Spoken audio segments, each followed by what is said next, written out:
Buenos días, chicos. El día de hoy vamos a hablar sobre el imperio de los incas. Bien, muy bien, chicos. Los incas van a representar la etapa en la que la civilización andina va a llegar a su máximo apogeo a nivel organizacional, ¿no? Van a lograr consolidar un estado prehispánico con una gran extensión, ¿no? Va a ser el estado de mayor extensión en América. Bien. Eh, por ende, va a ocupar el territorio de 6 países, ¿no? ¿Cuáles son estos países que ocupó el Tahuantinsuyo? Son desde Colombia, Ecuador, Perú, Bolivia, Chile, hasta Argentina, ¿no? Esos son los territorios, los países que ocupó el gran imperio del Tahuantinsuyo. Ahora bien, chicos, los incas van a surgir como una pequeña etnia, ¿no? Que tenían un curaca que los dirigía, un pequeño pueblo que tenían el nombre de los quechuas. Ellos surgieron en la meseta del Collao, cerca al lago Titicaca, y desde ahí irán expandiéndose poco a poco hasta llegar a al valle del Cusco, ¿no? Estamos hablando aproximadamente hace 1200, en el año 1200 antes de Cristo. Bien, desde el Valle del Cusco, ellos iniciarán un proceso de conquista, sometiendo a todos los pueblos que tengan a su alrededor, ¿no? Sometieron a los guayas, a los ausarais, a los lares, poques, paniaguas, alcabizas, perdón, y a los ayamarcas, entre otros pueblos, ¿no? Y irán poco a poco expandiendo su territorio. Cuando hablamos de la expansión de los incas, chicos, o del territorio inca, o del territorio del Tahuantinsuyo, vamos a ver que se va a dar durante el gobierno de Pachacútec. Pachacútec es quien va a iniciar este proceso de expansión, ¿no? Y también posteriormente de su hijo Tupac Inca Yupanqui. Ellos van a lograr controlar más de una tercera parte del continente sudamericano, ¿no? Y por ende van a llegar a tener una población aproximada de 16 millones de habitantes, ¿no? Antes de la invasión española, obviamente. Pachacútec logrará transformar el Cusco en la resplandeciente capital del imperio, ¿no? Y consolidará la hegemonía política de los incas. La expansión inca va a ser prolongada por Tupac Yupanqui y Huayna Cápac, ¿no? Si nosotros vemos acá las fases de expansión del gran imperio del Tahuantinsuyo, vamos a ver, como lo mencionamos, que le inicia Pachacútec, ¿no? Pachacútec desde el pequeño valle del Cusco va a iniciar toda su etapa de expansión. Posteriormente, junto con su hijo Tupac Inca Yupanqui, lograrán expandir el territorio hasta esta zona.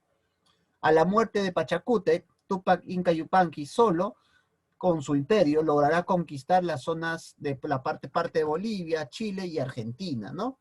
Y finalmente, el Inca Huayna Cápac llevará al Tahuantinsuyo a su máxima expansión, llegando hasta Colombia, ¿no? No se expandió más porque, como sabemos, Huayna Cápac enfermó de viruela, murió, y sus hijos, Huáscar y Atahualpa, se enfrascaron en una guerra civil, ¿no? La cual culminó con la invasión de los españoles y posterior destrucción del gran imperio del Tahuantinsuyo. Bien, pero hablemos un poco de su organización política, chicos.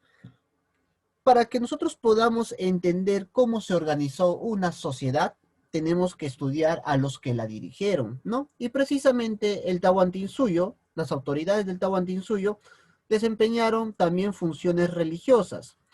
Bien, eh, los cargos más altos, los cargos políticos más altos estaban desempeñados por los parientes del Inca, ¿no? A los cuales se les denominaba orejones, pero también jugaron un papel muy importante los curacas o líderes de los ayus, ¿no? Si recordamos un poco, los ayus venían a ser los grupos de familia que ocupaban en el Tahuantinsuyo, ¿bien? Pero iniciemos hablando del Inca, chicos. El Inca era cabeza de un gobierno teocrático. ¿Por qué teocrático? Porque el Inca también era considerado como un sacerdote, ¿no es así? Se le consideraba hijo del sol. y al ser el hijo del sol era un ser sagrado. Por eso, cuando se le trasladaba, se lo llevaba, o se le llevaba, perdón, en andas, ¿no? A esa anda se le denominaba Tiana. A él se le consideraba el señor de la tierra, el ordenador del mundo, ¿no? Los pobladores del Tahuantinsuyo creían que el Inca era un generoso divulgador y donador de productos alimenticios. Él contraía matrimonio con mujeres de los diversos ayus, ¿no? El Inca se caracterizaba por tener por tener una esposa y concubinas, ¿no? Su esposa principal era la Coya. Bien, chicos. Ahora, hablemos un poco de Lauqui. Cuando los españoles invadieron el territorio del Tahuantinsuyo, creían que el sistema de sucesión en el imperio de los incas era similar al que se daba en Europa, ¿no? Recordemos que en Europa la forma de sucesión era cuando el rey moría, su primogénito o hijo mayor recibía la corona, ¿no? En el caso de los incas no era así. El inca, cuando elegía a Lauqui o futuro inca, obviamente tenía que ser un hijo varón, pero no era necesariamente el primogénito o primer hijo varón, ¿no? Podía ser cualquiera de sus hijos varones. Recuérdense, chicos, que el Inca tenía muchos hijos y de diferentes mujeres. Incluso el Lauqui podía ser hijo de una de sus concubinas, no necesariamente de la Coya, ¿no?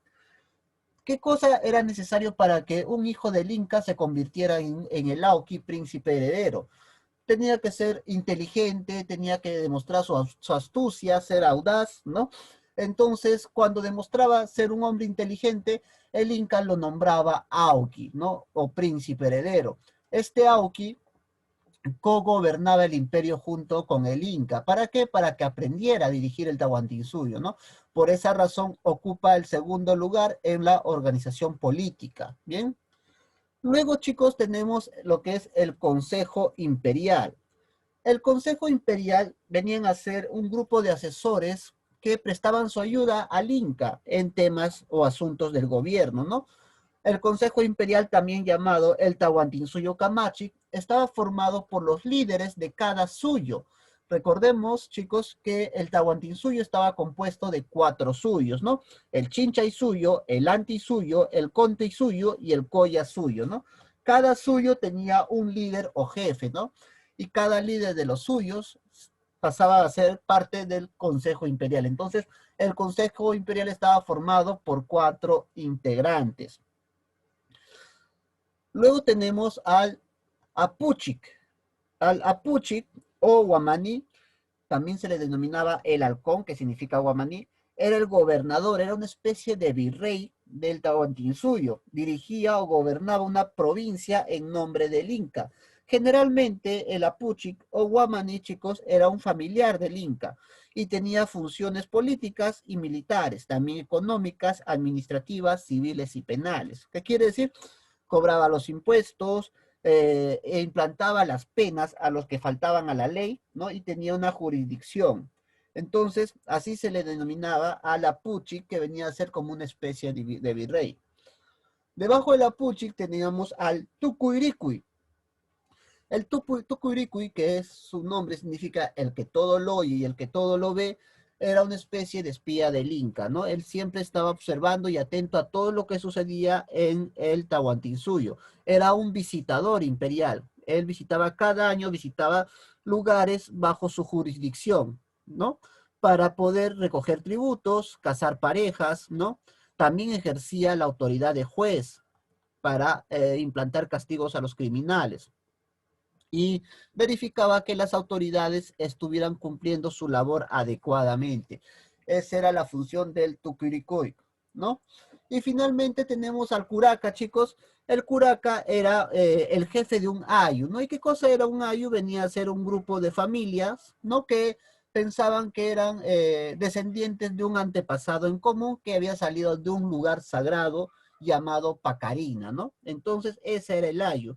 Se caracterizaba porque estos grupos de familia realizaban ayuda mutua entre ellos en beneficio de ellos mismos y beneficio del mismo ayu, ¿no? También dentro de la organización política administrativa vamos a encontrar otros personajes como lo que son los chasquis, que eran los mensajeros encargados de llevar todo tipo de mensajes de un lugar a otro, ¿no? Recordemos, chicos, que los incas no llegaron a concretar una escritura. Por ende, los mensajes se enviaban de forma oral, ¿no? Entonces, de esta forma es como estaba dada la organización política en el Tahuantinsuyo. Bien, chicos. Ahora hablemos un poco de su organización social. Bueno, hablar de la organización social es hablar de cómo se desarrolló o cómo estaba la pirámide social, cómo se organizaba la pirámide social en el Tahuantinsuyo, ¿no? Chicos, esta pirámide social estaba compuesta por una nobleza de sangre y una nobleza de privilegios, ¿no? Iniciemos hablando de la nobleza de sangre, chicos. La nobleza de sangre estaba formada por todos los nobles cusqueños que pertenecían a alguna de las panacas reales, ¿no? ¿No? Que tenían afinidad con algún inca. Podía ser un inca que ya había fallecido, ¿no? O el inca que estaba vivo, ¿correcto? Pero tenían una afinación familiar, ¿no? Una cercanía familiar. Entonces, ellos formaban las panacas reales o las familias reales, ¿no es así? Bien, entonces ellos venían a ser parte de la nobleza de sangre. Los españoles a ellos los denominaron como los orejones. Bien, y la nobleza de sangre o los miembros de la nobleza de sangre desempeñaban cargos políticos en el Tahuantinsuyo, como los mencionamos hace un momento, ¿no? Pero dentro de la nobleza de sangre, la panaca élite, ¿no? O sea, la familia que tenía mayor poder, ¿no? Entre las panacas reales, era la que estaba integrada por el Inca, ¿no? Que era el considerado hijo del sol, la Coya, su esposa principal, y el Auqui, o príncipe heredero, ¿no? Quien lo iba a reemplazar en el gobierno. Entonces, esa era la familia principal. Y el resto de la nobleza de sangre estaba integrado entre sus familiares, ¿no? Sus familiares, distintos familiares, también por la ñusta, que era su hija soltera, la paya, que era su hija casada, ¿no? La inga o inga, que era el hijo casado, y el piwi, que era esposas secundarias, o las piwis, que eran esposas secundarias del inca, ¿no? Entonces, ellos formaban parte de la nobleza de sangre. Pero también existió una nobleza de privilegio, que estaba dividida entre la nobleza advenediza y la nobleza recompensada. ¿Cómo era eso, chicos? Era una especie de nobles de segunda categoría. No pertenecían a ninguna de las panacas reales. Este grupo no eran familias del Inca, ¿no? Ellos integraban el grueso de la burocracia cusqueña. Los nobles advenedizos o la nobleza advenediza, chicos, venían a ser los señores curacas de diferentes estados que se habían sometido voluntariamente al Inca, ¿no? Recuérdense, chicos, que cuando el Inca y el ejército imperial de Tahuantinsuyo iba a invadir un territorio, tenían dos formas de invasión, la pacífica y la violenta. La pacífica era cuando de forma voluntaria los curacas del territorio que iba a ser conquistado se rendían y se unían al Tahuantinsuyo, podían mantener sus privilegios. Y la violenta era definitivamente por medio del derramamiento de sangre, ¿no? Entonces, la nobleza advenediza venían a ser esos curacas que se habían sometido al Inca de manera voluntaria y se habían unido al Tahuantinsuyo, ¿no? Y para que ellos y sus hijos mantuvieran sus privilegios, sus hijos eran enviados a estudiar en el Cusco, en los Yachayhuasi. ¿Para qué? Para que de esa manera se mantuvieran los ideales que tenían los incas, ¿no? Y la nobleza cusqueña. Luego teníamos a la nobleza de recompensa o nobleza recompensada. Ellos eran simples jatunrunas, ¿no? ¿Quiénes eran los jatunrunas? Era un poblador común y corriente. Pero generalmente estos jatunrunas pertenecían a las fuerzas imperiales del Tahuantinsuyo, ¿no? Y habían ganado el favor del Inca por algún desempeño beneficioso al Tahuantinsuyo que hubieran logrado hacer, ¿no? Entonces, en recompensa, el Inca los reconocía y los nombraba como nobleza recompensada. Bien, chicos. Luego tenemos al pueblo, como ya lo habíamos mencionado anteriormente, que estaba conformado por los ayus o grupos familiares, ¿no? Estos grupos familiares que vivían juntos, ¿no? Y formaban cada ayu y se ayudaban mutuamente en su propio beneficio. Ellos creían que eran descendientes de un antepasado en común, un ser sagrado, que había salido de un lugar sagrado llamado Pacarina. Dentro de los Ayllus encontramos a los Hatun Runas, que venían a ser los ciudadanos comunes o ciudadanos de a pie, ¿no? Ellos conformaban la mayoría de la población del Tahuantinsuyo. Eran miembros del Ayu, tributantes del Estado, ¿no? Ya que por medio de la mita o el trabajo obligatorio en favor del Estado realizaban sus tributos. Pero a partir de qué momento se les consideraba Hatun Runas o ciudadanos del imperio, se les consideraba Hatun Runas desde el momento en que cumplían la mayoría de edad y se casaban. A partir de ahí se les consideraba Hatun Runas. Luego tenemos a los mitimaes o mitmas. Los mitimaes, chicos, eran grupos o ayllus completos que eran movidos de sus zonas de donde vivían hacia las zonas donde el Tahuantinsuyo o el imperio del Tahuantinsuyo había conquistado. ¿Por qué razón lo hacían, chicos? Porque los pueblos que habían sido conquistados solían rebelarse. Entonces, ¿qué hacían con estos pueblos? Los movían al interior del imperio, zonas donde no podían rebelarse de ninguna manera porque estaban en el centro del imperio, y los Hatunrunas eran grupos de familia que eran movidos a las zonas donde estaban los revoltosos para que empezaran a producir la tierra, ¿no? Entonces, esa era una forma de apaciguar de los incas, de apaciguar las rebeliones. Luego tenemos a los yanaconas, que eran los sirvientes del Estado, ¿no? Ellos tenían una condición de siervos, podían ser sirvientes de forma permanente, de por vida o temporalmente. ¿Y por qué se transformaban en siervos, chicos? Era como castigo por algún acto hostil que hubieran realizado en contra del Estado inca. Entonces, ahí se transformaban en yanaconas, ¿no? Entonces, los yanaconas eran los rebeldes que eran castigados como siervos, ¿no? Y se transformaban en siervos.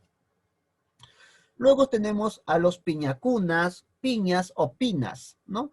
Ellos eran los guerreros que habían sido vencidos por los incas y se transformaban en esclavos, ¿no? Entonces, el Tahuantinsuyo también fue un imperio esclavista, tenía esclavos, y precisamente estos eran los piñas. ¿Correcto? Entonces, generalmente un ejército que había sido vencido por el Tahuantinsuyo, su pueblo se transformaba en piñas, ¿no? Entonces, chicos, esta viene a ser la estructura de la organización social del Tahuantinsuyo. Bien, acá les estoy dejando la tarea, van a desarrollar la página 30 a la 32 de su libro y van a investigar cómo se desarrolló la batalla de Yahuarpampa, que fue una batalla entre los incas y los chancas, y van a esquematizar el tema. Y también dibujan o pegan el tema en su cuaderno. Nos estamos comunicando en breve en la asesoría, chicos.